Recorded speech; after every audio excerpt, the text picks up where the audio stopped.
Hey guys, welcome back to Dylan Still Hobbies, and in today's video we are going to be reviewing Ninjago Season 7.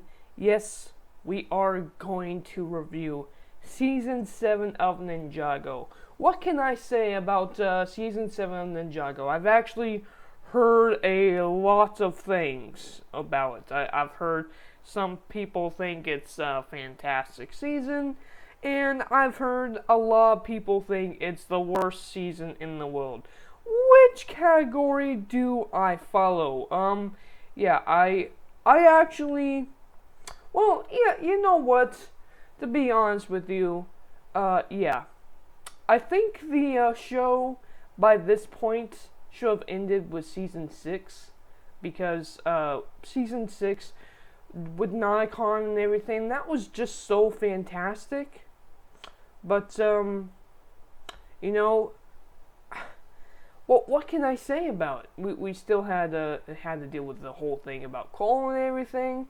And I've already talked in my last video about the day of the departed and everything else like that. What can I say, though, about Season 7, shall we? Season 7 is trash. Wait. What? Wait, what? Hold on. Hold on. Huh? Season 7 is trash? Wait, what? Wait, what? Come on. Season 7 is trash?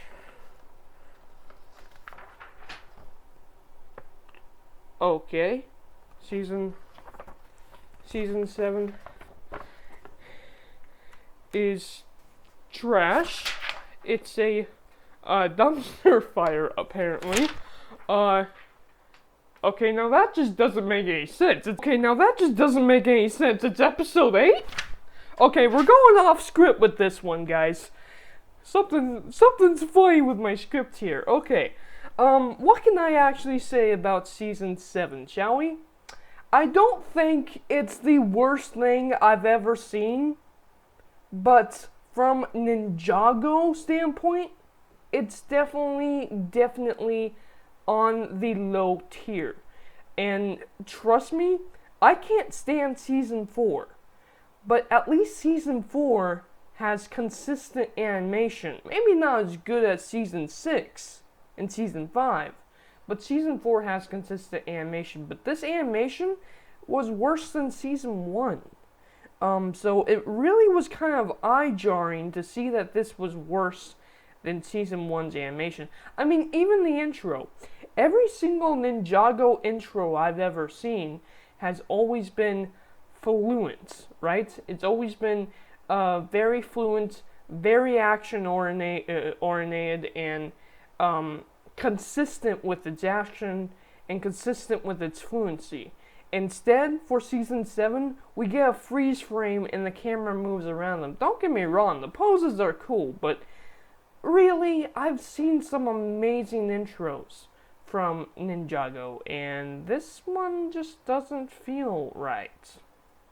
Okay, so let's just move on quickly into the story. We already talked about the poor animation quality. The story is so convoluted. It really is. To start out with, let's just get into the time blades, shall we? First off, time travel is one of my favorite things in storytelling, okay? It really is. If you do it correctly, it can blow my mind. If you do it poorly, though, it can really suffer under its own weight.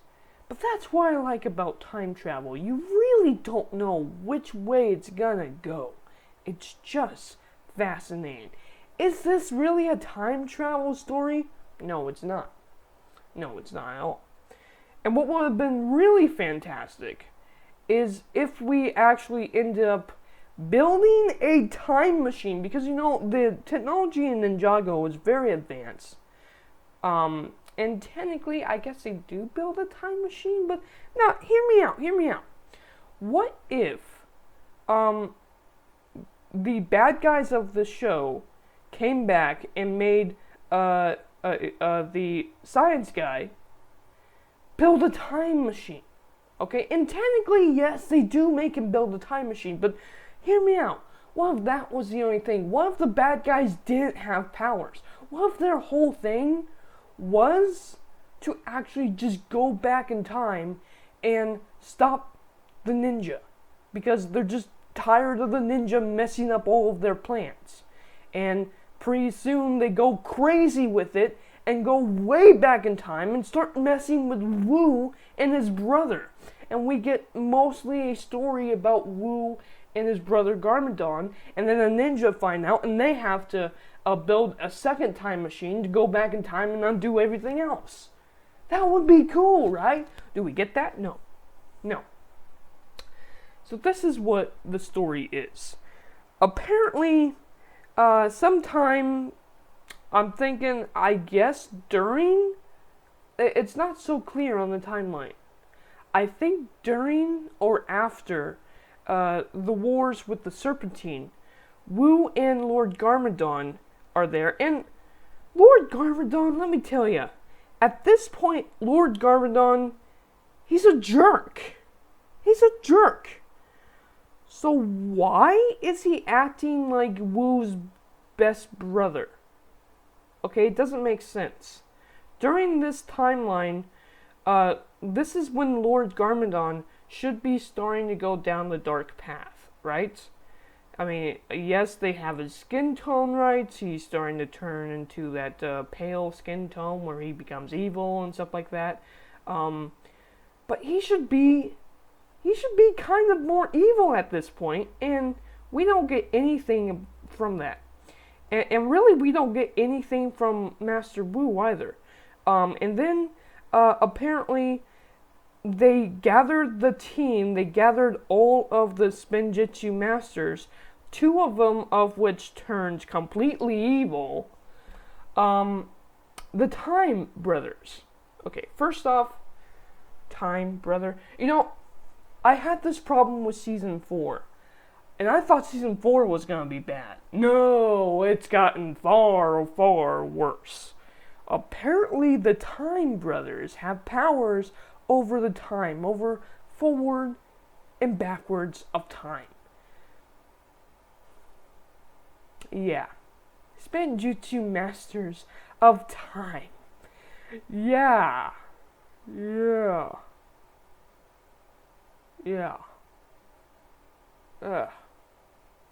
Ouch. I like Spinjitzu Masters of Fire, Water, Ice, Earth. I did not like Spinjitzu Masters of Speed and Invisibility. And I mean, even the ability to take Spinjitzu Masters abilities, like, raise, boy. Like Kai's girlfriend in Season 4. Yeah, that shouldn't be a Spinjitzu Master ability, that should be a magical ability. So, yeah. How do you think I feel about Spinjitzu Masters of Time? Oh, I hate it. And apparently, Kai's mother and father, which we already know this, that they're forgers, right? They used to forge with metal. They made these incredible blades, and I don't like the look of these blades. They're like gauntlets. They're so stupid looking.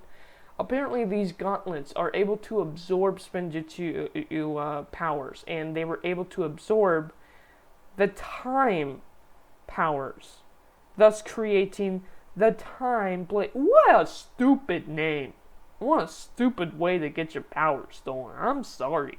I was not a fan of this. And, we go through the entire season. Kai doesn't know this. Kai thinks his parents are dead. Kai eventually thinks that because as one of the brothers says that he helped him. And yeah, he helped him. Kai's father helped the bad guys here, but only because they forced him to. Oh boy, it's so convoluted. And then apparently apparently there are clones or children of the Great Devourer, and they form snake people, and not like snake people like our the rest of our serpentine gang. No, they're literally snakes, and they roll up together, and they create piles of snake people. I don't even remember these guys' names because it was so stupid. It was so stupid. Vermilion soldiers or something like that? Oh my god. First off, there was only supposed to be one type of devourer. One devourer. And now we have about 1 million devourers, and you think being a member of the devourer species that they would want to just eat everything. No, they're pretty much just under control and under orders from the Time Brothers. And it's like, why do they trust the Time Brothers anyway? And then the rest of the gang, they don't even act like what they should act like. I mean, they're so out of characters. For example, Kai. Oh, Kai acts like Jay. Jay acts like Kai. Nia, I don't know who she acts like, but it's not Nia. Cole acts like Jay. And Zane is Zane, but Zane is different. And then Wu is an idiot. And Wu gets punched by the time blade, and he starts slowly dying because he gets punched by what's called a time punch. Which, okay, I can see some storyline there. But it's like, Wu, you're an idiot. Trust your team. You should have never gone down there alone in the first place. And that was the whole thing. And then we have the only character that acted like what we expect him to actually act like was Lloyd. At the same time, Lloyd should also be a little bit more powerful. Like, I really feel like they dumbed down his powers in this season. It's all ridiculous. It's all ridiculous. And then I'm not even going to get into Kai and Nia's mom and dad. They're apparently alive. They've been alive for years. And we get a flashback of what happened. Instead of fighting back against the evil twin brother of the Time Blades, the evil Time Brothers, instead, he goes, "Oh, I'm going to attack your children if you don't come with me right now." And they're like, "Oh no, let's just go!" Oh my god. If that was true, they would fight back. The dude doesn't even have any powers at this point. They would fight back. Doesn't make sense. Doesn't make sense. And then Kai, he's scared of water. He's a coward when it comes to water. Nope. Him and Nia just go into water, the boiling sea with no fear. And it's like, really? I understand with everything that's going on. It's like, how can he be scared of water at this point? He's got to do this, right? He's got to save his parents, right? And the fact that he even trusts the Time Brothers to keep their word and let their parents go. Oh my god, are you serious? The writing is so poorly done. The animation is so poorly done. The characters are so poorly done. And yet, this is the biggest thing. When I ignore the fact, because by episode, I think 6, if I ignored what came before it, if this was the first time I've ever watched the show, if I forget the amazing, great adventures that came before, eventually I got to that point where I just gave up on good storytelling, on good story adventures, and just watched the show. And it's enjoyable.